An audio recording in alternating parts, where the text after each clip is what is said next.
Depuis qu'elle a été victime d'un grave accident de la route, Manon est privée de l'usage de ses membres inférieurs. Cette vraie tragédie a créé de vives tensions entre ses parents. En effet, Aurore et William n'ont pas cessé de se disputer au sujet du bien-être de leur fille, et résultat, ils se sont séparés. Alors qu'Aurore et Manon louaient un appartement à quelques kilomètres de la villa, William, de son côté, se rapprochait dangereusement d'Agnès Prado, Noémie Elbaz. Toutefois, il n'a pas succombé à la tentation de tromper Aurore. Finalement, Aurore et William ont tenté de surmonter cette épreuve, mais le lien puissant qui les unissait a été rompu. Si William s'est montré déterminé à reconquérir son épouse, Aurore, quant à elle, a pris une décision pour le moins radicale. En effet, dans l'épisode diffusé le vendredi 6 septembre 2024, nous apprenons que la capitaine de police du commissariat de Sète a entamé une demande de divorce. William, qui ne s'attendait pas à une telle annonce, est tombé des nues en découvrant les documents cachés à l'intérieur d'une enveloppe. Aurore va-t-elle aller au bout de sa démarche et, ainsi, rompre avec son mari? En attendant d'en savoir davantage,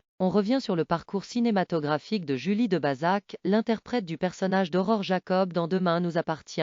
Née en octobre 1972, Julie de Bazac, qui va bientôt fêter ses 30 ans de carrière, a joué dans une quarantaine de films, séries, mais également pièces de théâtre, ce qui fait d'elle une artiste polyvalente. Tout commence en 1994, lorsque Julie de Bazac décroche un rôle phare dans la série française Placée en garde à vue. Elle donne la réplique à Serge Lama, Frédéric Deban ainsi que Laurent Gamelon. Cette première expérience à l'écran lui permet de décrocher des rôles dans des comédies, telles que Une femme dans mon cœur avec Pierre Arditi et Michel Larocque, Un chantage en or avec Françoise Fabian, ou encore L'amour dans le désordre, aux côtés d'Antoine Duléry. En 1998, elle obtient un second rôle dans la série Marseille, puis l'année suivante, elle rejoint le casting des saisons 1er à 6e d'EF Avocat et Associés, aux côtés de Valérie Benguigui, Frédéric Gorny ou encore François-Éric Gendron. De 2000 à 2010, Julie de Bazac enchaîne les téléfilms français, dans lesquels elle interprète des personnages principaux. C'est notamment le cas dans les comédies Les Amants de l'ombre, À la poursuite de l'amour, ou encore Ma meilleure amie. En 2011,